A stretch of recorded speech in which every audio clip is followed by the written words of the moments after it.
Hi යාළුවනේ කොහොමද ඔයාලට ඔයාලා හොඳින් ඇති කියලා මං විශ්වාස කරනවා.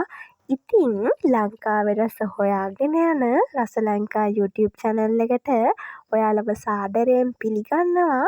අද මම ඔයාලත් එක්ක කතා කරන්න ආවේ අල තෙම්පරාදුවක් හදන්නේ කොහොමද කියලා. ඉතින් අපි බලමු අල තෙම්පරාදුවක් හදන්නේ කොහොමද කියලා. ඉතින් යාළුවනේ මේ තියෙන අල තෙම්පරාදුව හදන්න අවශ්‍ය ද්‍රව්‍ය ටික මම මෙතන අරන් තියෙන්නේ අල ග්‍රෑම් 500කට අවශ්‍ය ද්‍රව්‍ය ටික.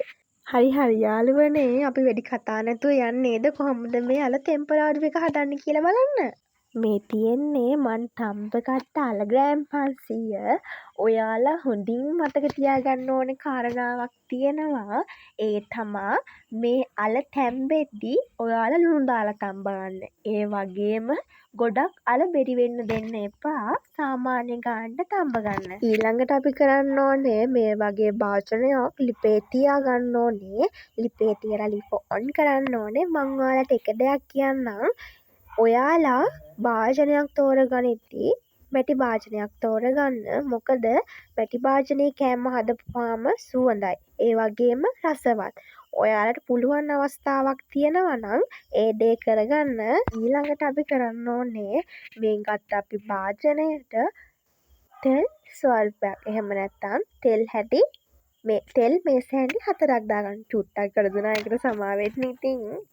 ඊළඟට අපි කරන්න ඕන දේ තමා රත් වුණු තෙල් එකට අබ ඇට මේස හැන්දක් දාගන්න ඕනේ. හරිද?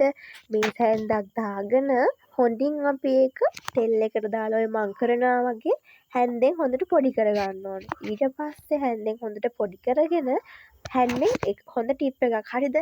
මේ අබ ඇට හොඳට පොඩි වුණාම තමා අලේක ලස්සන පෙනුමක් ඒ වගේම මේ අමුතුම රසක් එනවා. ඉතින් ඔයාලා චුට්ටක් ඒක කරලා බලන්න කොහොමද කියලා. ඊට පස්සේ අපි කරන්න ඕනේ දේ තමා මේ අබ ටික හොඳින් කුඩු වුණාට පස්සේ කුරුඳු පොතු ස්වල්පයක් එකතු කරගන්න ඔයාලා. මේ මගේ දෙවෙනි වීඩියෝ එකනේ. ඉතින් මම වීඩියෝ කරද්දී ඒ වගේම වොයිස් කරද්දී චූටි තැන්වල වැරදෙන්න පුළුවන්. අනේ ඒකට මට සමා වෙන්න ඔයාලා. ඉතින් මට සමාව දෙන ගමන් ඔයාලා ඊළඟට කරන්න ඕනේ දේ තමා කරපිංච එකතු කරගන්න. කරපිංච ඉත්තක් වගේ එකතු කරගන්න. ඊට පස්සේ කරපිංච ගොඩක් බැදෙන්න දෙන්න එපා. සාමාන්‍ය ගානට බැදෙන්න දෙන්න. ඊට පස්සේ ඔයාලා රම්ප එකතු කරගන්න. ඒකේ ඒ කොළ දෙකේ තියෙන පාට කොළ පාටක් වගේ වෙන්න දෙන්න. ඊට පස්සේ කහ මේස හැන්දි එකහමාරක් එකතු කරගෙන කරපිංච සහ රම්ප එකත් එක්ක හොඳට මිශ්‍ර කරගන්න. අර වටේ තියෙන බෑට ටිකත් අරගෙන ඒ ටික හොඳින් මිශ්‍ර කරගන්න.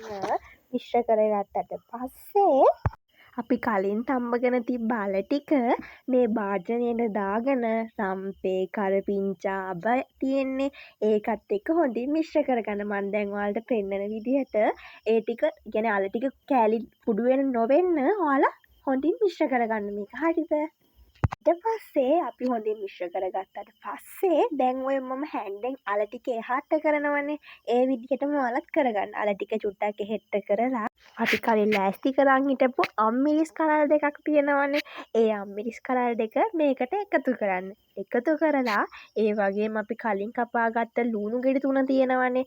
ඒ ලූණු ගෙඩි 3ත් මේකට එකතු කරගන්න. එකතු කරාට පස්සේ ඔයාලා ඊළඟට කරන්න ඕනේ මේ අම්මිරිස් ටිකයි ලූණු ටිකයි හොඳින් කලවන්න. කියන අර චුට්ටක් ලූණු ටික තැම්බෙන්න වගේ. ඒ නිසා අම්මිරිස් ටිකයි ලූණු ටිකයි අල ටිකයි හොඳට කලවම් කරගන්න. හරිද? ඒ කලවම් කරගත්තට පස්සේ ඔයාලා කරන්න ඕනේ ගම්මිරිස් ටිකක් දාගන්න. අයියෝ මට සමා වෙන්න. මට මේකට ගම්මිරිස් ඇඩ් කරන එක ඔයාලට දාන්න මේකේ වීඩියෝ කරන්න අමතක මං කලින් කිව්වනේ මගේ පුංචි අඩපාඩු වෙන්න පුළුවන් කියලා. ඔයාලා මේ විදිහට කලවම් කරගත්තට පස්සේ ගම්මිරිස් කුඩු ස්වල්පයක් දාගන්න. ඒ දාලා මේක චුට්ටක් තැම්බෙන්න තියන්න. හරිද? තැම්බෙන්න තියලා ඉවරනාට පස්සේ ඔයාලා කරන්න ඕනේ කෑලි මිරිස් දාගන්න ඕනේ. කෑලි මිරිස් මේස හැඳි 3ක් දාගන්න. මම මෙතන කෑලි මිරිස් චුට්ටක් වැඩියෙන් දාගන්නවා. මොකද අපේ ගෙදර අය චුට්ටක් සැර වැඩියෙන් කන නිසා. ඔයාලට සැර අනුව ඒක වෙනස් කරගන්න පුළුවන්. ඊට පස්සේ ඔයාලා කරන්න ඕන දේ තමා ලුණු කුඩු ස්වල්පයක් දාගන්න. ලුණු කුඩු ස්වල්පයක් දාලා අපි දැන් කැරි මිරිස් දැම්මා. ඒ වගේම ලූණු දැම්මා. මේ ටික ඔක්කොම දාලා හොඳට කලවම් කරන්න. හොඳටම කලවම් කරගන්න. හැබැයි මතක තියාගන්න අල කෑලි මුකුත් වෙන්න බැහැ. අල කෑලි තැලෙන්න බැහැ. සාමාන්‍ය විදිහට ඔයාලා හැඳි ගා ගන්න. හරිද? මම මේ හැඳි ගාන ටික චුට්ටක් ස්පීඩ් කරන්නම්. මොකද ඔයාලටත් එපා වෙන්නේ හැඳි ගාන එකම දිගටම පෙන්නනවා කියලා. ඒ නිසා මම මේක 2x වගේ දාලා ස්පීඩ් කරලා ඔයාලට පෙන්නන්නම් හැඳි ගාන විදිහ. හොඳට කලවම් වුණාට පස්සේ කරමූඩියක් අරගෙන මේක වහන්න. වහලා ගොඩ වෙලාවක් තියන්න එපා. චූටි වෙලාවකින් මේක ඇරලා ඔයාලා ආයෙ කූරු ගන්න. මොකද ගොඩ වෙලාවක් වහන්න එපා කියන්නේ ලුණු කෑලි ගොඩක් තැම්බෙන්න දෙන්න එපා. ලුණු කෑලි චුට්ටක් හැපෙන්න දෙන්න. හරිද? ඒ හැපුණාම අපේ කටට නිකන් එන අමුතු ටේස්ට් එකක් එනවා. ඒ නිසා ලුණු කෑලි හැපෙද්දි රහයි. ඒ වගේම පෙනුමක් තියෙනවා.